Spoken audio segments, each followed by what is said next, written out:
ಇನ್ನು ಭಾರತ 80ನೇ ಸ್ವಾತಂತ್ರ್ಯ ದಿನಾಚರಣೆಯ ಜೋಶಲ್ಲಿದೆ.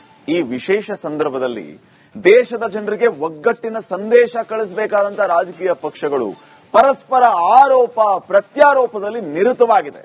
ಕಾಂಗ್ರೆಸ್ ಪ್ರಧಾನ ಕಚೇರಿಯಲ್ಲಿ ನಡೆದಂತ ಧ್ವಜಾರೋಹಣದ ವೇಳೆ ವಂದೇ ಮಾತರಂಗೆ ಸೋನಿಯಾ ಗಾಂಧಿಯಿಂದ ಅಗೌರವದ ಆರೋಪ ಕೇಳಿಬಂದಿದೆ.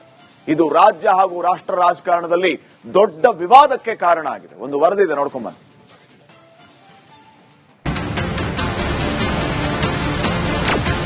सोनिया जी ने कांग्रेस अध्यक्ष को कांड रोकने का कहा. ಸೋನಿಯರಿಂದ ವಂದೇ ಮಾತರಂಗೆ ಅವಮಾನ. ರಾಜಕೀಯ ವಲಯದಲ್ಲಿ ತೀವ್ರ ವಾದ ವಿವಾದ. ನಿನ್ನೆ ಇಡೀ ದೇಶವು ಸ್ವಾತಂತ್ರ್ಯೋತ್ಸವದ ಸಂಭ್ರಮದಲ್ಲಿ ಮಿಂದೆದ್ದಿತ್ತು.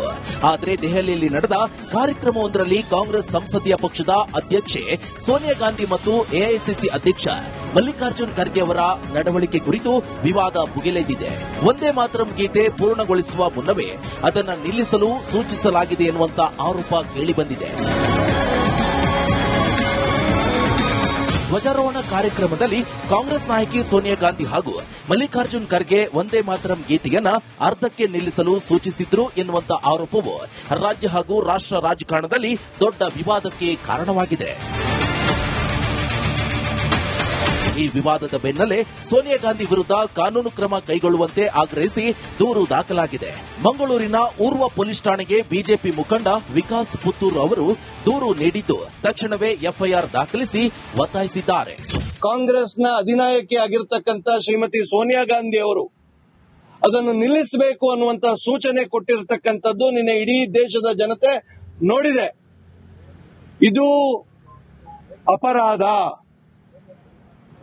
ರಾಷ್ಟ್ರೀಯ ಚಿಹ್ನೆಗಳು, ರಾಷ್ಟ್ರೀಯ ಸಂಕೇತಗಳು, ರಾಷ್ಟ್ರದ ಘನತೆಗೆ ಸಂಬಂಧಪಟ್ಟಂತಹ ಯಾವುದೇ ಗೀತೆ ಇರಬಹುದು, ಅದಕ್ಕೆ ಸಂಬಂಧಪಟ್ಟಂತಹ ಯಾವುದೇ ವ್ಯವಸ್ಥೆಗಳಿಗೆ ಅಪಮಾನ ಮಾಡುವಂತದ್ದು ಇವತ್ತು ಕಾನೂನಿನ ಪ್ರಕಾರ ಅಪರಾಧ. ಇದನ್ನೇ ಅಸ್ತ್ರವಾಗಿಸಿಕೊಂಡಿರುವ ಎನ್ಡಿಎ ಮಿತ್ರ ಪಕ್ಷಗಳು ಕಾಂಗ್ರೆಸ್ ರಾಷ್ಟ್ರಗೀತೆಗೆ ಅಪಮಾನ ಮಾಡಲಾಗಿದೆ ಅಂತ ಬಿಜೆಪಿ ನಾಯಕ ಕೇಂದ್ರ ಗೃಹ ಸಚಿವ ಅಮಿತ್ ಶಾ ತೀವ್ರ ವಾಗ್ದಾಳಿ ನಡೆಸಿದ್ದಾರೆ.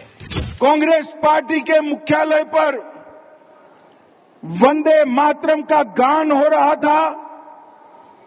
चालू गान में कांग्रेस की नेत्री सोनिया जी ने कांग्रेस अध्यक्ष को गान रोकने का कहा. सोनिया जी,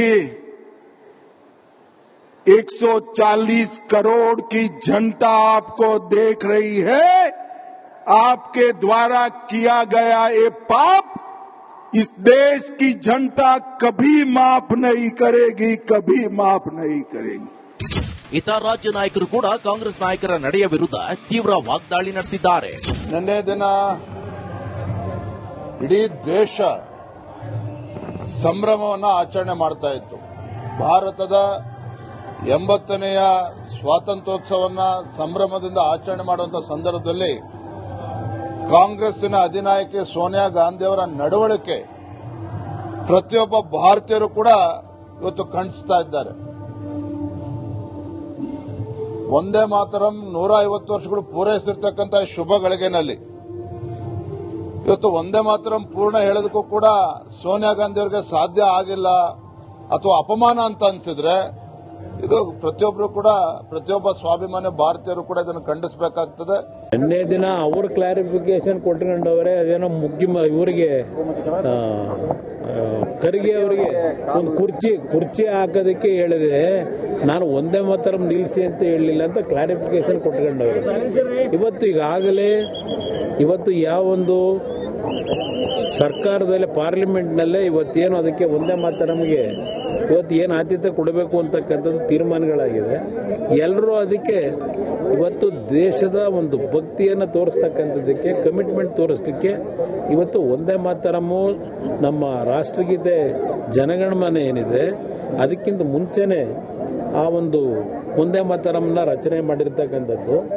ಅದು ಏನು ಒಂದೇ ಮಾತರಂನ ಆಚರಣೆ ಮಾಡೋದ್ರಿಂದ ದೇಶಕ್ಕೇನು ಸಮಸ್ಯೆ ಇಲ್ಲ. ಮತ್ತೊಂದೆಡೆ ವಂದೇ ಮಾತರಂ ಗೀತೆಗೆ ತಾವು ಯಾವುದೇ ಅಪಮಾನ ಮಾಡಿಲ್ಲ ಅಂತ ಕಾಂಗ್ರೆಸ್ ಸ್ಪಷ್ಟಪಡಿಸಿದ್ದು, ಕುಳಿತುಕೊಳ್ಳಲು ಕುರ್ಚಿ ವ್ಯವಸ್ಥೆ ಮಾಡುವಂತೆ ಸೂಚಿಸಲಾಗಿತ್ತೇ ಹೊರತು ಗೀತೆಯನ್ನ ನಿಲ್ಲಿಸಲು ಹೇಳಿಲ್ಲ ಅಂತ ಸಂಸದ ಜಯರಾಮ್ ರಮೇಶ್ ಸ್ಪಷ್ಟಪಡಿಸಿದ್ದಾರೆ. कांग्रेस अधिवेशन आज यहाँ इंदिरा भवन में पूरा वंदे मातरम गाया गया, इसमें कोई वाद विवाद का सवाल नहीं उठता। कोई रोकने का कोई प्रयास नहीं था, कोई रोकने का प्रयास नहीं था, क्योंकि लंबे समय से कांग्रेस अध्यक्ष खड़े हुए थे। सोनिया जी कह रही थी उनके लिए कुर्सी लाके रख दो बस। ಒಟ್ಟಿನಲ್ಲಿ ಸ್ವಾತಂತ್ರ್ಯ ದಿನಾಚರಣೆಯ ಸಂಭ್ರಮದ ಬೆನ್ನಲ್ಲೇ ಮುನ್ನೆಲೆಗೆ ಬಂದಿರುವ ವಂದೇ ಮಾತರಂ ಗೀತೆಯ ವಿವಾದವು ಮುಂದಿನ ದಿನಗಳಲ್ಲಿ ರಾಜಕೀಯವಾಗಿ ಮತ್ತಷ್ಟು ತೀವ್ರಗೊಳ್ಳುವ ಎಲ್ಲ ಲಕ್ಷಣಗಳು ಗೋಚರಿಸ್ತಾ ಇವೆ.